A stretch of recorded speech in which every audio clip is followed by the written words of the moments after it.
That thing right there killed me in 2 hits. I had 0 chance. And by the end of this video, I am going to destroy it.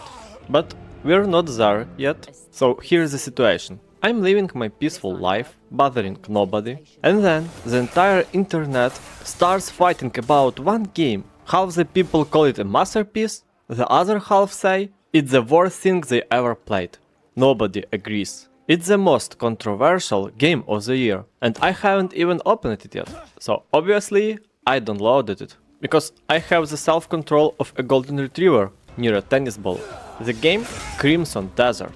And it didn't even launch the first time. I click play, black screen, crash. First impression? Incredible. Love being rejected by a game I paid money for. But on the second try, it worked. And what happened over the next 30 hours? I genuinely did not expect. Let me show you. So this game is beautiful. Like, genuinely impressive graphics. Unfortunately, my PC did not agree. It started lagging immediately. Like, my computer was trying to run the game while also having a panic attack. I had spent 20 minutes adjusting settings. The real first boss of Crimson Desert, the options menu. Once I actually got in, the game opens with the main character, Cliff, standing at the grave. His friend is dead. We are saying goodbye. Heavy emotional scene. I don't fully understand the story yet, but the game already wants me to feel things. Bro, I just got here. Then our group gets ambushed, and the first real fight starts. I pulled out my swords, I start swinging, and the enemies just kind of die. Left click, nothing else. The combat feels like I'm playing a mobile game, too basic, and I was a little worried. And then the game does something absolutely insane. It kills the main character, 15 minutes in. But don't worry, Cliff goes through some kind of Valhalla and comes back to life. My man literally said, I will be back, like the Terminator, and just respawned. Okay game, you got my attention. After my little death vacation, I arrived at camp.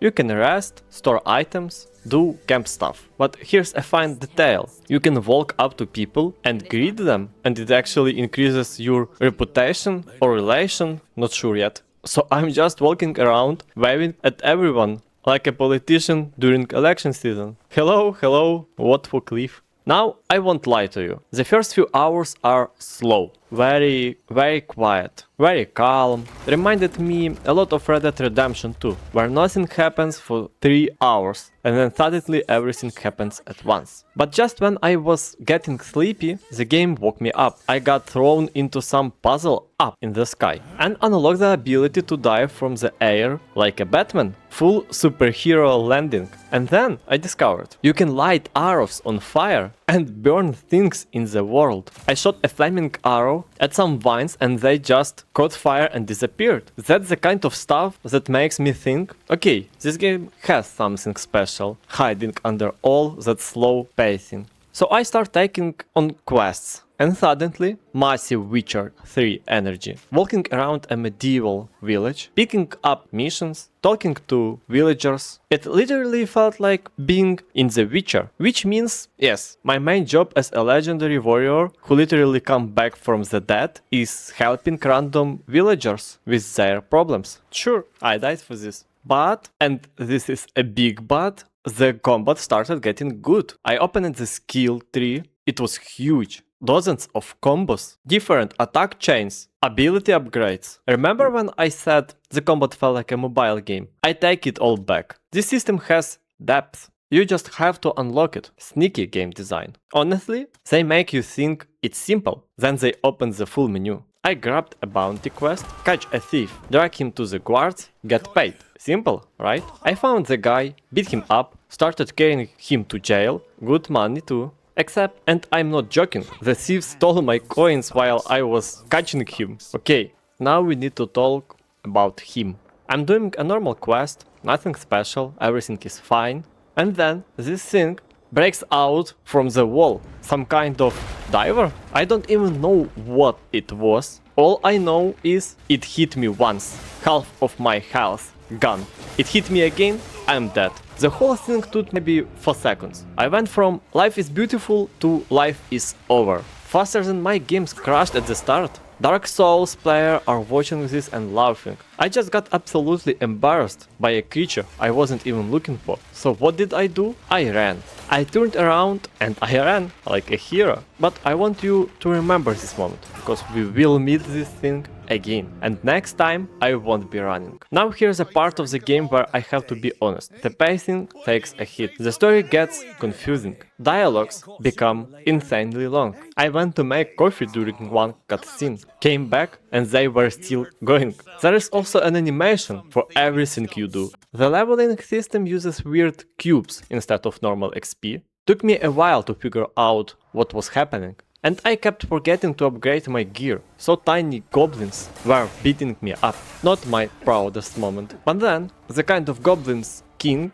showed up, looks like a real boss. This little dude had more magic power than his entire kingdom. I decided to go full monkey brain on him. No strategy, no planning, just attack, attack and attack.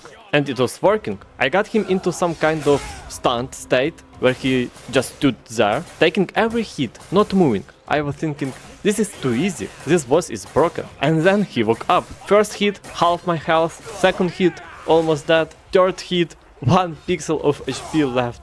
I swear my character was alive out of pure stubbornness. Last chance, one final swing, everything on the line. And I got him. This king is dead, and I need new underwear. Chapter 2 done.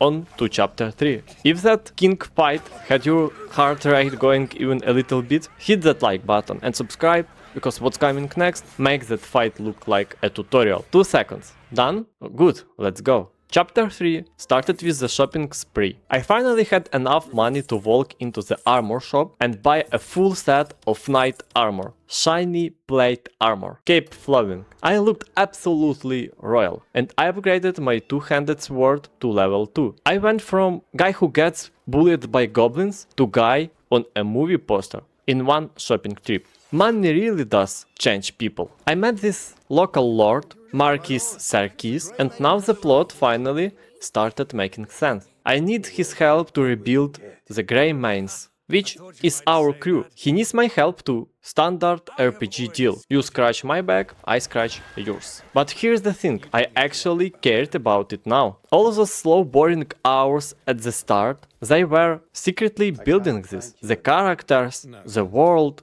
the relationships, it was all set up, and now the payoff was hitting. Sneaky Crimson Desert, very sneaky. So we set up a brand new camp, fresh base, new beginning. And I met this character, Damian. She's interesting, she's tough and cool. I'm thinking, nice, a good supporting character. And then the game drops a bomb on me. She's not a supporting character, she's a second playable character. I can switch between Cliff and Damian freely, like switching characters in GTA 5. She has her own weapon, her own skill tree, her own fighting style. The inventory is shared, but everything else is separate. I'm now managing 2 completely different warriors. The game basically looked at me and said, oh, you thought you were playing one game? Surprise, here's 2. This was the moment where my eyebrows left my face. I didn't see this coming. From here the team started growing, fast. Marius, Rose, Carl, Yen, everyone coming together, joining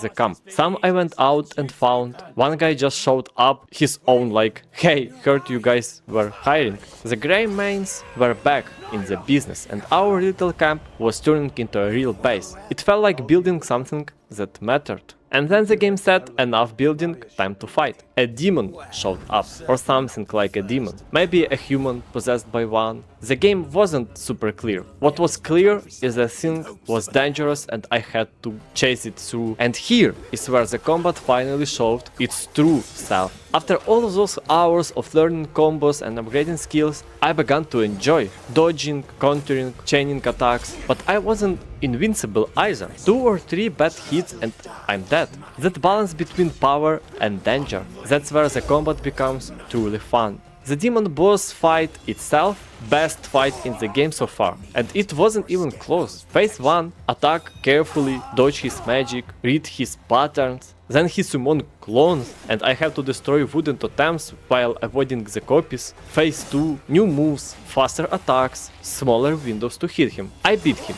but I couldn't finish him. He dissolved into mist and flew away, like some kind of dramatic movie villain. Alright, respect the exit. Then I went to clear out an excavation site and it was chaos. Enemies everywhere. I'm not saying there were a million of them, but I'm not saying there weren't a million of them. Wave after wave. My mouse was begging me to stop clicking.